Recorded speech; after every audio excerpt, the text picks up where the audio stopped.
5 positions pour exciter un homme, ça va le rendre dingue. Ça va le rendre complètement dingue. Bonjour à toutes, c'est Fabrice Julien, coach et auteur, notamment auteur du livre « Le trouver, le rencontrer, le garder, séduire votre homme idéal en appréciant la quête ». Et en termes de formation de sexualité, je suis auteur du livre « Le guide de la bonne amante ». Qu'est-ce qui va vraiment exciter un homme au lit? D'accord, on est là pour parler au lit aujourd'hui.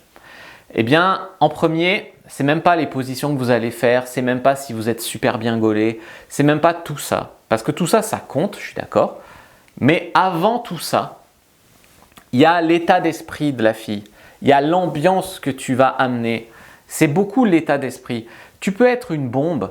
Si ton état d'esprit c'est « Ah, les hommes, c'est la méfiance, moi je viens, je baise les hommes me touchent pas, c'est comme ça, pas de ci, pas de ça, pas comme ça ». Enfin, tu peux être une bombe si tu arrives soit avec tes complexes, que tu es mal à l'aise, que tu es tellement intimidé que tu fais rien, que tu fais étoile de mer, ou au contraire que tu es là revendicative, tu couches avec lui mais tu prends ta revanche sur les hommes, tu vois, c'est une animosité qui est là. L'état d'esprit, il est mauvais, il est mauvais, il est mauvais.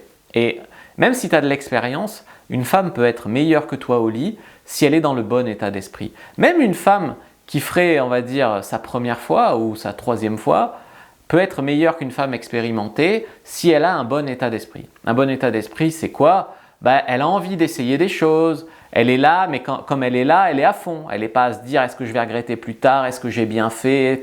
Que va penser mon ex ?» Non, elle est dans le moment présent. Et elle sait aussi mettre l'homme à l'aise. Il y a beaucoup de femmes qui disent « il y a le feeling au lit, pas le feeling au lit ».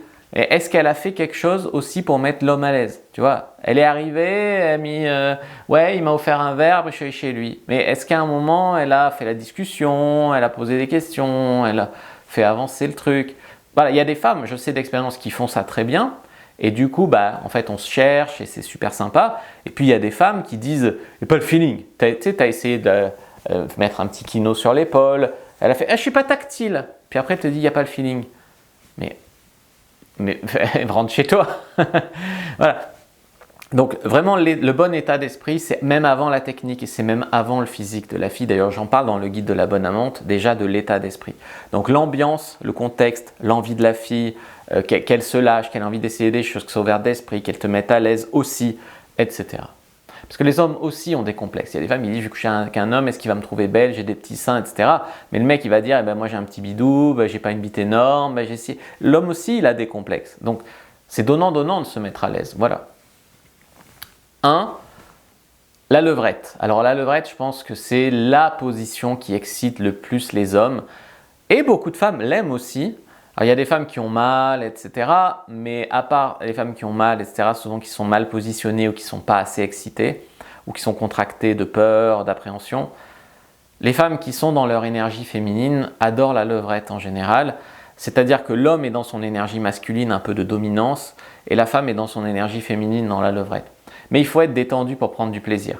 Et c'est une position qui, autant l'homme que la femme, permet de se défouler un truc de fou. Voilà.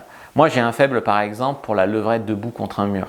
Voilà, dites-moi si vous partagez ce fantasme, ce petit faible avec moi. Position numéro 2, elle monte sur lui. Donc, par exemple, il est allongé ou assis, comme moi dans ce super canapé, et elle monte sur lui. Alors là, il y a deux façons, en fait, ces positions 2 et 3. Soit elle monte de face, et là, elle met ses seins devant le visage de l'homme, et l'homme peut caresser son clito comme ça. Soit elle monte de dos et elle met ses fesses face à l'homme, l'homme peut caresser ses seins comme ça et son clito un peu plus comme ça devant. Donc là, elle fait le boulot, donc là, elle ondule. Et parfois, elle garde son soutien-gorge. Et c'est vrai que ça peut être aussi sexy. Pas une femme qui se déshabille jamais complètement parce qu'on se dit qu'est-ce qu'elle cache. Mais ça peut être sexy une femme qui de temps en temps garde ses bas ou garde son soutien-gorge ou garde quelque chose, tu vois. Pas toujours être déshabillée de la même façon. Position 4, la fellation. Donc ça, la plupart des mecs, ils en sont fous. Moi, le premier d'ailleurs, c'est presque le truc que tu préfères à la pénétration. Alors, il y a certains hommes qui sont très sensibles du gland et qui ne vont pas trop aimer ça. Il y a certains hommes qui ne vont pas aimer qu'on aille toucher leurs testicules parce qu'ils sont très sensibles aux testicules ou parce qu'ils ont un kyste aux testicules ou pour d'autres raisons. Il y a des hommes qui sont complexés par le sexe et qui n'aiment pas qu'on voit leur sexe de près, donc qui vont dire je n'aime pas la fellation, en fait c'est qu'il ne veut pas que tu ailles voir son sexe de près. Tout comme il y a des femmes qui aimeraient le cuni mais qui ne veulent pas que l'homme s'approche de leur chatte parce qu'elles trouvent que leur chatte n'est pas belle ou qu'elles ont peur d'avoir des odeurs, ou voilà. Il y a des hommes aussi qui ont ces peurs-là.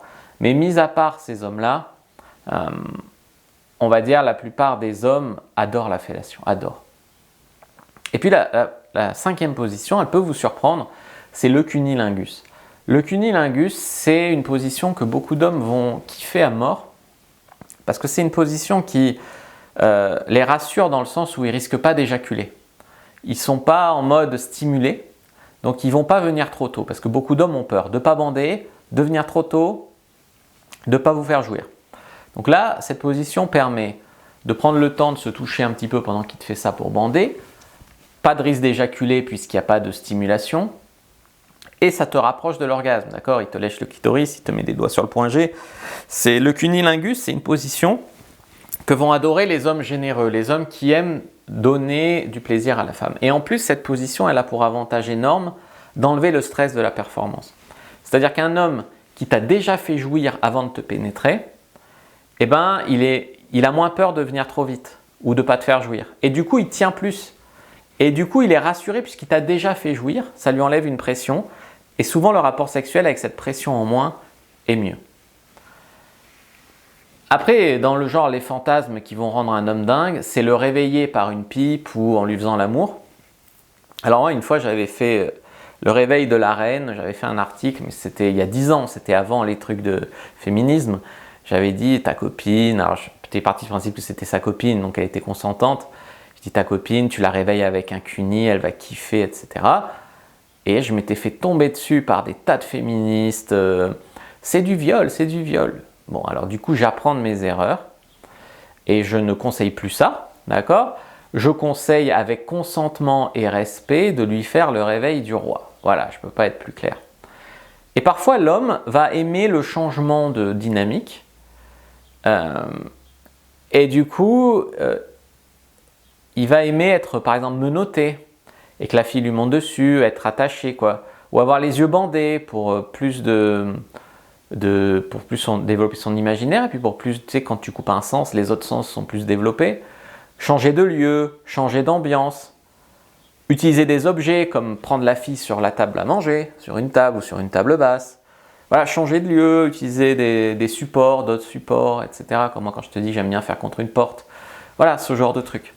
Dites-moi, vous, quelle est votre position préférée? Qu'est-ce que vous aimeriez essayer? Vous pouvez aussi m'envoyer un message sur Instagram, par email, etc. si vous êtes du coin ou pas, et si vous voulez discuter, on va dire, plus précisément de sexe. N'hésitez pas à liker, commenter, partager cette vidéo. N'hésitez pas à prendre votre fiche sur comment être une bonne amante au lit. Je vous l'ai faite, elle est complètement gratuite. C'est une anti-sèche sexualité gratuite. Elle est en lien, premier lien dans la description de la vidéo et en commentaire épinglé. N'hésitez pas à liker, commenter, partager. Moi je vous dis à bientôt et que le dieu de la sexualité soit avec vous les amis.